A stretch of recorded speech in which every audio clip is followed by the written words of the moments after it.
നിങ്ങൾക്ക് അല്ലു അർജുൻ സിനിമകൾ ഇഷ്ടമാണോ? ഇനി ആ പെൺകുട്ടിയെ കണ്ടുപിടിക്കാൻ വലിയ പ്രയാസമൊന്നും ഉണ്ടാവില്ലെന്ന് എനിക്ക് തോന്നുന്നു. ഇത്ര നാളില്ലാത്ത സ്നേഹം ഇനി എവിടെ നിന്നുണ്ടാവാനാ മുത്തശ്ശി?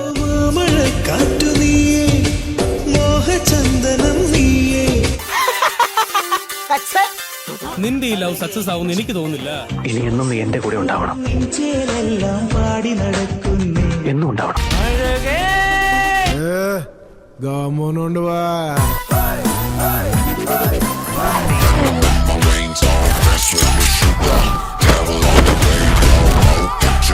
ടു ഹെവി സർ, മ്യൂസിക്കലായിട്ട് എന്തെങ്കിലും ട്രൈ ചെയ്താലോ? കുറച്ച് ലൈറ്റായിട്ട്.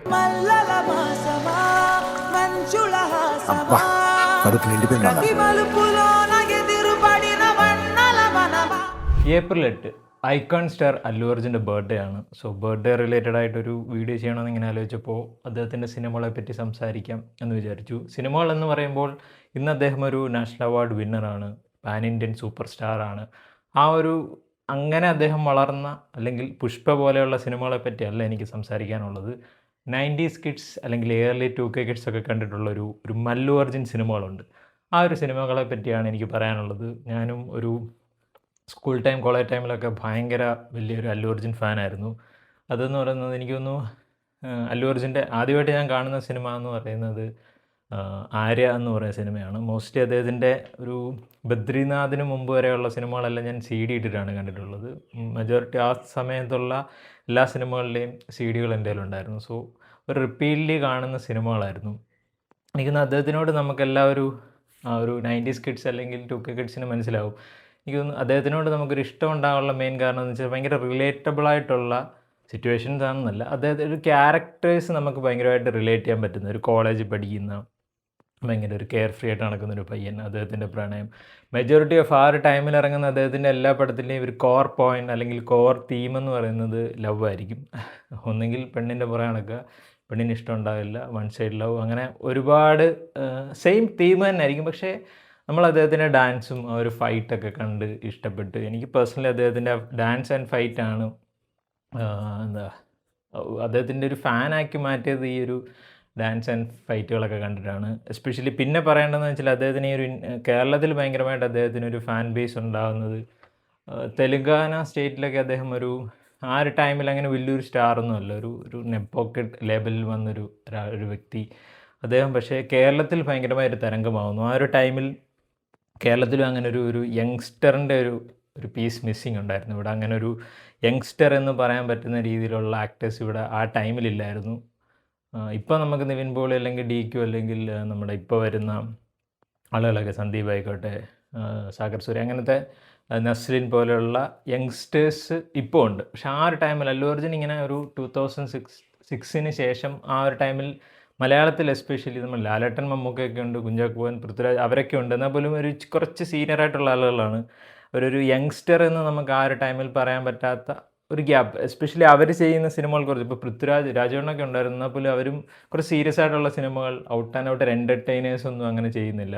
പക്ഷെ ആ ഒരു ടൈമിൽ അല്ലു അർജുൻ വരുന്നു, കളർഫുൾ പാട്ടുകളുള്ള, എസ്പെഷ്യലി പാട്ടുകൾ മലയാളത്തിൽ എനിക്ക് തോന്നുന്നു അദ്ദേഹത്തിന് ഇത്രയും റീച്ച് കിട്ടാനുള്ള മെയിൻ കാരണം അദ്ദേഹത്തിൻ്റെ സിനിമകളിലെ പാട്ടുകളാണ്, തെലുഗു പാട്ടുകളാണ്. പക്ഷെ അത് മലയാളത്തിലേക്ക് ആ സമയത്ത് ഇറങ്ങുന്ന പാട്ടുകൾ ഒരിക്കലും നമുക്ക് ഫീൽ ചെയ്യില്ല അതൊരു തെലുഗു ഡബ്ഡ് പാട്ടുകളാണെന്ന്. ഭയങ്കരമായിട്ട് മലയാളികളുടെ ഇപ്പം കൃഷ്ണയിലെ പാട്ടായിക്കോട്ടെ, ആര്യയിലെ പാട്ടായിക്കോട്ടെ, ഹാപ്പി ആയിക്കോട്ടെ, ഈ പാട്ടുകളൊക്കെ നമ്മളിപ്പോൾ കേട്ടാലും നമുക്കൊരു മലയാളം പാട്ട് കേൾക്കുന്ന ഫീൽ തന്നെയാണ്. എസ്പെഷ്യലി ആ സമയത്തെ ഇപ്പോഴും ആ ഒരു ടീമൊക്കെ തന്നെയാണ് അദ്ദേഹത്തിൻ്റെ സിനിമകളിലേക്ക് വർക്ക് ചെയ്യുന്നത്. പക്ഷേ എന്നാൽ പോലും അന്ന് കിട്ടുന്നൊരു ഫ്രഷ്നെസ് ഇപ്പോഴത്തെ പാട്ടുകൾ ഉള്ളതുകൊണ്ടാകാം. പക്ഷേ ആ ഒരു ടൈമിൽ വന്ന പാട്ടുകൾ ഭയങ്കരമായിട്ട് ഇമ്പാക്റ്റ് ഉണ്ടാക്കുകയും അദ്ദേഹത്തിന് ഭയങ്കരമായിട്ട് ആളുകളിലേക്ക് ഏറ്റെടുക്കുക, എസ്പെഷ്യലി യങ്സ്റ്റേഴ്സിന് അദ്ദേഹം ഉണ്ടാക്കിയ ഒരു ഇമ്പാക്റ്റ് എന്ന് പറയുന്നത്, ഇപ്പം നമ്മൾ പ്രേമം സിനിമ ഇറങ്ങിയ സമയത്ത് നമ്മൾ കണ്ടിട്ടുള്ളതാണ്. കറുത്ത ഷർട്ടും മുണ്ടും ഒക്കെ, പിന്നെ താടി, അതൊക്കെ വെച്ചിട്ട് ആ ഒരു ടൈമിലുള്ള യൂത്ത് ഫെസ്റ്റിവൽ ആയിക്കോട്ടെ, ഓണപ്പരിപാടി ആയിക്കോട്ടെ, എന്തായാലും കുട്ടികൾ എപ്പോഴും ആ ഒരു ഡ്രസ് കോഡ് വരുമായിരുന്നു പ്രേമം റിലീസായ സമയത്ത്. പക്ഷേ അല്ലു അർജുൻ്റെ സിനിമകൾ ആ ടൈമിൽ അങ്ങനെ ഒരു സോഷ്യൽ മീഡിയയുടെ ഭയങ്കരമായുള്ളൊരു ഇൻഫ്ലുവൻസ് ഒന്നുമില്ല. എന്നാൽ പോലും അദ്ദേഹത്തിൻ്റെ പോലെ ഡ്രസ്സ് ചെയ്യാൻ നോക്കുക. ഞാനും കോളേജിലൊക്കെ പഠിച്ചുകൊണ്ടിരിക്കുന്ന സമയത്ത് ആര്യ 2 സിനിമ റിലീസാകുന്ന സമയത്ത് ഒരു ഷോൾ അദ്ദേഹം ഇട്ടിട്ടുണ്ടായിരുന്നു. അത് അത് ഹൈദരാബാദിലെ ചൂടിന് അദ്ദേഹം എന്തിനാണ് അത് ഇട്ടെന്ന് അറിയത്തില്ല. ഞാനും ഇവിടെ ചൂടത്തിരുന്ന് ഒരു കാര്യമില്ല കോളേജിലൊക്കെ പഠിക്കുന്ന സമയത്ത് അങ്ങനെ ഷോളൊക്കെ ഇട്ടിട്ട് പോയിട്ടുണ്ട്. മീൻസ് ആ ഒരു നമ്മുടെ ആ ഒരു ഡ്രസ്സിൻ്റെ കൂടെ വരുന്ന ആ ടൈപ്പ് ഷോൾ അതൊക്കെ ഭയങ്കര ട്രെൻഡായിരുന്നു. അദ്ദേഹം അങ്ങനത്തെ ട്രെൻഡുകൾ കൊണ്ടുവരിക, അത് കുട്ടികളിൽ ഇമിറ്റേറ്റ് ചെയ്യുക. ഒരു എസ്പെഷ്യലി ഒരു ബദ്രിനാഥ്, ആര്യാട്ടു ആ ഒരു ടൈമിലൊക്കെ അദ്ദേഹം അങ്ങ് പീക്കായിരുന്നു. അതായത് അദ്ദേഹത്തിൻ്റെ തെലുഗു സ്റ്റേറ്റുകളിൽ അദ്ദേഹത്തിന് ഒരു നെഗറ്റീവ് പടം ഇപ്പോൾ ഹാപ്പി എന്ന് പറയുന്ന സിനിമ തെലുഗു സ്റ്റേറ്റിലൊരു മിനിമം ഒരു ആവറേജ് ഹിറ്റ് എന്നൊക്കെ പറയും. വിജയിച്ചോന്ന് പോലും എനിക്കറിയില്ല അങ്ങനത്തെ ഒരു സിനിമ. പക്ഷേ ഒരു നോൺ മലയാളം സിനിമ തന്നെയാണ് ഡബ്ഡ് വന്ന ഒരു സിനിമ 175 ദിവസം ഒരു കേരള സ്റ്റേറ്റിൽ ഓടുക എന്ന് പറയുന്നത്.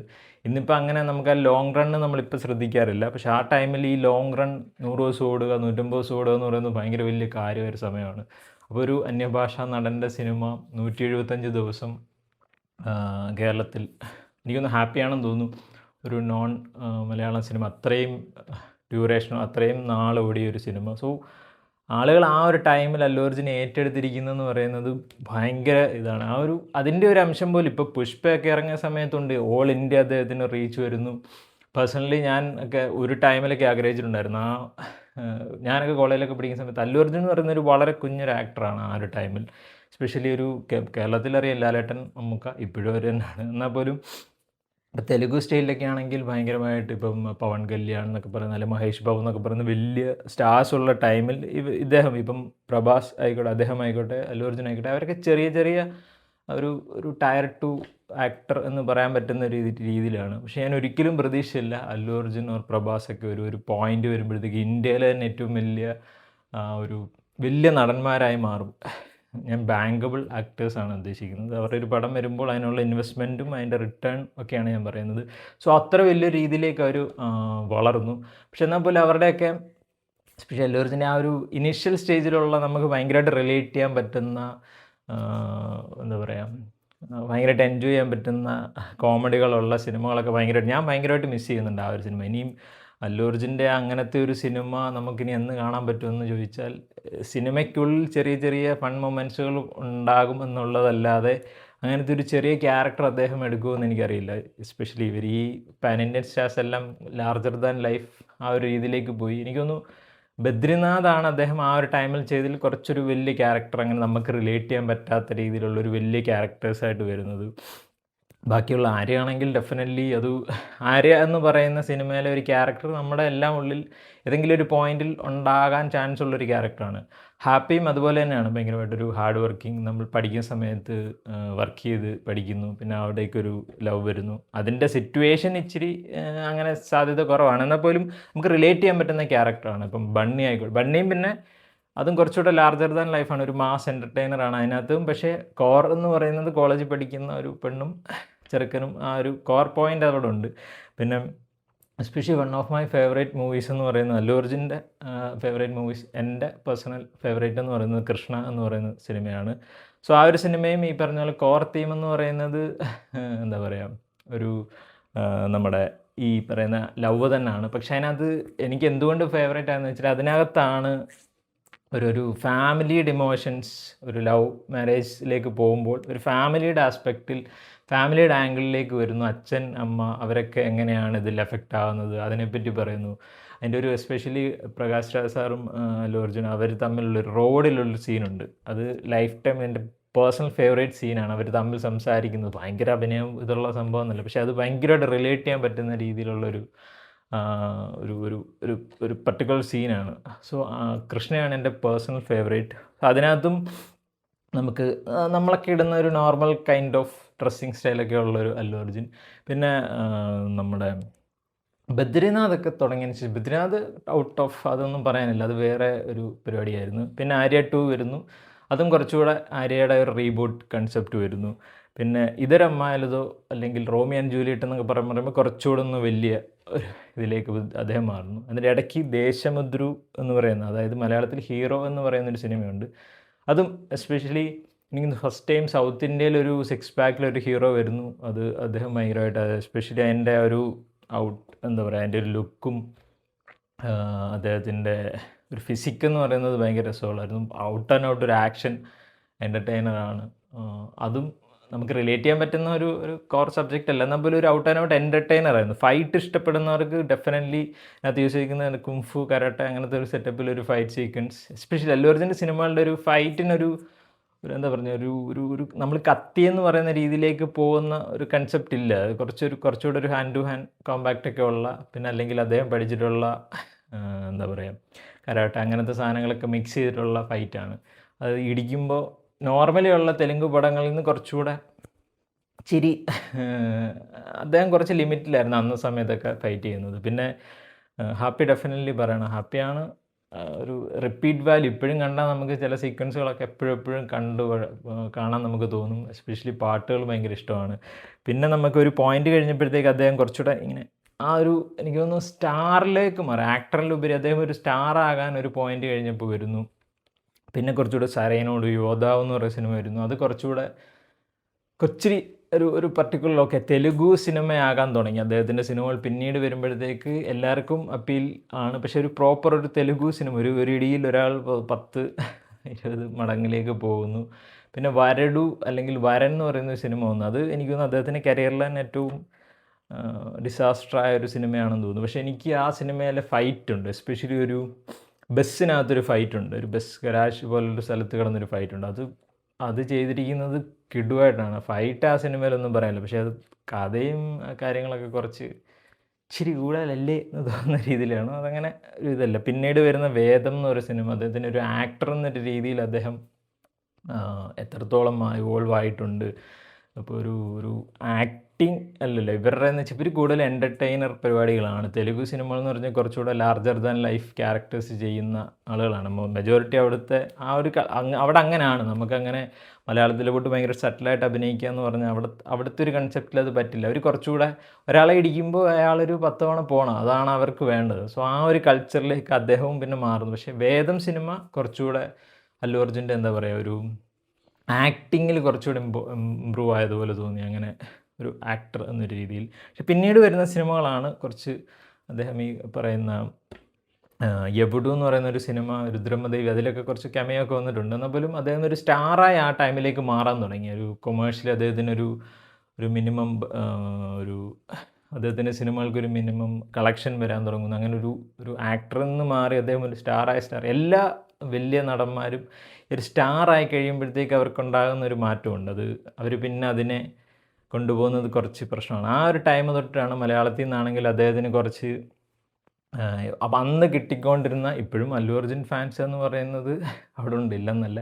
അതുപോലും പണ്ടത്തെ ഒരു അല്ലു അർജുൻ സിനിമകളുടെ പോലെ ആളുകൾ ഇതിനെ ഒരു തെലുഗു പടമായിട്ട് കാണാൻ തുടങ്ങുന്ന അവിടെ തൊട്ട് ഇങ്ങോട്ട്. പിന്നെ ആ പേര് സൂര്യ ആയിക്കോട്ടെ, എൻ്റെ പേര് സൂര്യ, എൻ്റെ വീട് ഇന്ത്യ എന്ന് പറയുന്ന ആ സിനിമ, അതിനുശേഷം വരുന്ന DJ എന്ന് പറയുന്ന സിനിമ, അതൊക്കെ കുറച്ചുകൂടെ ഒരു തെലുഗു ഫ്ലേവറുകൾ കൂടിപ്പോയ സിനിമയാണ്. പിന്നെ കുറേ നാൾക്ക് ശേഷം ഈ നാ പേര് സൂര്യ കുറച്ചുകൂടെ നമുക്ക് ഇവിടെ ഹിറ്റായൊരു പടമാണ്, ഇവിടെ കുറച്ചുകൂടെ ആൾക്കാർ ഏറ്റെടുത്ത പടമാണ്. പിന്നെ അങ്ങ് വൈകുണ്ഠപുരത്ത് എന്ന് പറയുന്ന സിനിമ, അത് അദ്ദേഹത്തിൻ്റെ ഒരു എന്താ പറയുക കുറച്ച് നാൾക്ക് ശേഷം ഒരു ഫാമിലി എൻ്റർടൈനർ, ഒരു ഭയങ്കര ഇതായിട്ടൊരു പടം. പിന്നെ അതുപോലെ എടുത്തു പറയേണ്ട ഒരു പടമാണ് കിടിലൻ എൻ്റർടൈനർ എന്നാണ് ലക്കി ദ റേസുഗുരം എന്ന് പറയുന്നൊരു സിനിമ. അതും അങ്ങനെ അതൊരു different kind of Allu Arjun സിനിമയാണ്. നമ്മളങ്ങനെ അന്ന് വരെ കണ്ടിട്ടില്ലാത്ത രീതിയിലുള്ള ഒരു ഔട്ട് ആൻഡ് ഔട്ട് കോമഡി പടം, ഭയങ്കരമായി കോമഡി വർക്കൗട്ടായൊരു പടമാണ്. ഇപ്പോഴും നമുക്കങ്ങനെ കാണാൻ പറ്റുന്ന, നമ്മൾ ചിരിച്ചു മറിയുന്ന, എസ്പെഷ്യലി അതിൻ്റെ ഒരു ലാസ്റ്റത്തെ ഒരു 10-25 മിനിറ്റ് വേറെ ലെവലാണ്.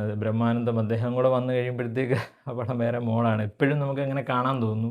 പക്ഷെ പിന്നെ പുഷ്പയൊക്കെ വന്ന്, ഞാൻ പറഞ്ഞില്ല, പുഷ്പ വരുന്നതോടുകൂടി അദ്ദേഹം ഭയങ്കരമായിട്ട് ഈ പടങ്ങൾ കേരളത്തിൽ എങ്ങനെയാണ് ഹിറ്റായത് അതേപോലെ തന്നെ അദ്ദേഹത്തിൻ്റെ പടങ്ങൾ നോർത്ത് സൈഡിലും ഈ പറയുന്ന ഡബ്ഡ് യൂട്യൂബിൽ അപ്ലോഡായിട്ട് ഭയങ്കരമായിട്ട് ഹിറ്റായിക്കൊണ്ടിരിക്കുന്ന സമയമായിരുന്നു. സോ അദ്ദേഹം അവിടെയും വലിയൊരു സ്റ്റാറായി. സോ പിന്നീട് ആ സ്റ്റാറെ യൂസ് ചെയ്യുന്നു. പുഷ്പ പോലൊരു സിനിമ വരുന്നു, നാഷണൽ അവാർഡൊക്കെ കിട്ടി. എന്നാൽ പോലും ആ പറയുന്ന അല്ലു അർജുനെ ഭയങ്കരമായിട്ട് മിസ് ചെയ്തു. നമ്മുടെ ഒരു മല്ലു അർജുൻ എന്ന് പറയുന്ന, അല്ലെങ്കിൽ മലയാളികൾ ഏറ്റെടുത്ത, അതെങ്ങനെ ഞാൻ ഭയങ്കര സിമ്പിളായിട്ട് പറഞ്ഞു തരികയാണെങ്കിൽ, ഇപ്പോൾ ഭയങ്കരമായിട്ട് ഹിറ്റായ രാംചരൺ ആയിക്കോട്ടെ, പ്രഭാസ് ആയിക്കോട്ടെ, ജൂനിയർ NTR, ജ്ഞാനി, അവരുടെയൊക്കെ സിനിമകൾ ഡബ് ചെയ്ത് കേരളത്തിൽ വരുന്നുണ്ട്. ഇപ്പം നമ്മൾ പഴയ അമ്മമാരോടൊക്കെ ചോദിച്ചു കഴിഞ്ഞാൽ ഇവരുടെ ഒന്നും പേര് അവർക്ക് അറിയണമെന്നില്ല. പക്ഷേ അല്ലു അർജുൻ്റെ ഒരു സിനിമ കണ്ടാൽ അല്ലു അർജുൻ തന്നെ അവർ പറയും. അത്രയ്ക്കൊരു ഇമ്പാക്റ്റ് ഉണ്ടായിരുന്നു അല്ലു അർജുന് കേരളത്തിൽ. അത് ഭയങ്കര റെയറായിട്ട് സംഭവിക്കുന്നതാണ്, എസ്പെഷ്യലി വേറൊരു സ്ഥലത്തു നിന്ന് വന്ന ഇവിടെ ഒരു ഹിറ്റായ ഒരു സ്റ്റാർ. സോ ഇനിയും വരാൻ പോകുന്ന അദ്ദേഹത്തിൻ്റെ സിനിമകളും ഈ പറയുന്ന പോലെ പഴയ ആ ഒരു അല്ലു അർജുൻ സിനിമകൾ മിസ് ചെയ്യുന്ന രീതിയിൽ തന്നെയാണ്. ഇപ്പോൾ വരാൻ പോകുന്ന അല്ലി പടമായിക്കോട്ടെ, ലോകേഷ് പടമായിക്കോട്ടെ, അല്ലെങ്കിൽ സന്ദീപ് വാങ്ക അദ്ദേഹമായിട്ടൊരു പടമൊക്കെ വരുന്നുണ്ട്. അതൊക്കെ ഈ പറഞ്ഞ പോലെ വലിയ സിനിമയാണ്. പിന്നെ ഒരു പ്രതീക്ഷയുള്ളൊരു സിനിമയുണ്ട്, അത് ഒഫീഷ്യൽ കൺഫർമേഷൻ കിട്ടാത്തത് കൊണ്ട് ഞാൻ അതിനെപ്പറ്റി പറയുന്നില്ല. അതൊരു പ്രതീക്ഷയുള്ളൊരു പടമാണ്, എസ്പെഷ്യലി മലയാളികൾക്ക് വേണ്ടിയിട്ടും കൂടെ ഒരു പടമാകും എന്ന് ഞാൻ വിശ്വസിക്കുന്നു. പക്ഷേ എന്നാൽ പോലും ഈ പറയുന്നൊരു പാൻ ഇന്ത്യൻ അപ്പീലുള്ളത് കൊണ്ട് അല്ലു അർജുൻ അല്ലെങ്കിൽ നമ്മുടെ ഒരു മല്ലു അർജുൻ ഫ്ലേവർ ഭയങ്കരമായിട്ട് മിസ്സാകാൻ ചാൻസ് ഉണ്ട് ഇനി വരാൻ പോകുന്ന അദ്ദേഹത്തിൻ്റെ സിനിമകളിലെല്ലാം. പക്ഷേ നമുക്കൂടെ ഇഷ്ടപ്പെടുന്ന രീതിയിലൊരു കൺസെപ്റ്റ് ആയിരിക്കും. എന്നാലും പഴയൊരു സാധനം നമുക്ക് മിസ്സാകും എന്നെനിക്ക് തോന്നുന്നു. സോ ഞാൻ ഭയങ്കരമായിട്ട് അല്ലു അർജുൻ്റെ ഫാനായതും ഇതൊക്കെ പണ്ടത്തെ സിനിമകൾ കണ്ടിട്ട് തന്നെയാണ്. സോ ഇപ്പോൾ അങ്ങനത്തെ സാധനം ഞാൻ മിസ് ചെയ്യുന്നുണ്ട് ഭയങ്കരമായിട്ട്. സോ അല്ലു അർജുൻ്റെ ബർത്ത്ഡേ റിലേറ്റഡ് ആയിട്ട് ഹാപ്പി ബർത്ത്ഡേ മണി അത് ഞാൻ പറഞ്ഞിട്ടില്ല. എന്നാൽ പോലും അതായത് വീഡിയോ കാണാനൊന്നും പോകുന്നില്ല, എന്നാലും ഞാൻ പറഞ്ഞപ്പോൾ ഒരു അവസരം കിട്ടിയപ്പോൾ പറഞ്ഞതേ ഉള്ളൂ. സോ അദ്ദേഹത്തിൻ്റെ വരാൻ പോകുന്ന എല്ലാ പ്രോജക്റ്റുകൾക്കും ഇനിയും വരാൻ പോകുന്ന എല്ലാ സിനിമകൾക്കും അദ്ദേഹം പ്രൊഡ്യൂസ് ചെയ്യുന്ന സിനിമകൾ പ്രൊഡ്യൂസ് ചെയ്തിട്ട് അദ്ദേഹം ഡയറക്റ്റ് ചെയ്തിട്ട് അദ്ദേഹം പണ്ട് പറഞ്ഞിട്ടുണ്ടായിരുന്നു, ഒരു 50-55 വയസ്സൊക്കെ ആയി കഴിയുമ്പോഴത്തേക്ക് ഞാൻ സിനിമ ചിലപ്പോൾ ഡയറക്റ്റ് ചെയ്യുമായിരിക്കും. സോ അദ്ദേഹം ഡയറക്റ്റ് ചെയ്യുവാണെങ്കിൽ ആ ഒരു സിനിമയ്ക്കും ഇനി വരാൻ പോകുന്ന എല്ലാ സിനിമകളും ലോകേഷ് പടം ഭയങ്കര എക്സൈറ്റഡ് ആണ്. സോ അതിൻ്റെ മറ്റ് എന്താ പറയുക ഡീറ്റെയിൽസുകളൊന്നും വന്നിട്ടില്ല, എന്ത് ജോണറാണെന്നോ എന്താണെന്നോ അറിയില്ല. മോസ്റ്റ്ലി അതിൻ്റെ ഒരു ഫസ്റ്റ് ലുക്ക് ഉടനെ വരും. ആൻഡ് ലോകേഷ് പടം അതും ഭയങ്കര എക്സൈറ്റഡ് ആണ്, ഭയങ്കരമായിട്ട് പെട്ടെന്ന് അനൗൺസ് ചെയ്തതാണ്. എന്നാൽ പോലും അതിൻ്റെ ഒരു ഭയങ്കര എക്സൈറ്റഡ് ആണ്. ലോകേഷ് കനകരാജൻ ഭയങ്കര എക്സൈറ്റഡ് ആണ്, ആൻഡ് അല്ലു അർജുൻ എന്ന് പറയുന്ന ആ ഒരു കോംബോ, പിന്നെ അനിരുദ്ധ് മ്യൂസിക്കിൽ വരുന്ന ഒരു പടം. സോ ബേസിക്കലി ഇതാണ് അല്ലു അർജുൻ സിനിമകളിൽ വന്നൊരു മാറ്റം. അദ്ദേഹത്തിൻ്റെ പഴയ ഒരു സിനിമകൾ പറ്റിയൊക്കെ സംസാരിക്കണം, ഒരു റീക്യാപ്പ് പോലെ ചെയ്യണമെന്നാണ് ഞാൻ വിചാരിച്ചത്. സോ നിങ്ങൾക്ക് അല്ലു അർജുൻ സിനിമകളിൽ ഏതാണ്, ഇപ്പോഴുള്ള സിനിമകളാണോ ഇഷ്ടം, അല്ലെങ്കിൽ പുഷ്പയാണോ നിങ്ങളുടെ ഫേവറേറ്റ് പടം, അതോ പഴയ ഒരു ആര്യ, ഹാപ്പി ബണ്ണി, ഹീറോ, അല്ലെങ്കിൽ പറയുന്ന കൃഷ്ണ പോലെയുള്ള സിനിമകളാണോ? ഏത് അല്ലു അർജുനെയാണ് നിങ്ങൾ കാണാൻ ആഗ്രഹിക്കുന്നത്? കമൻറ്റിൽ പറയാം.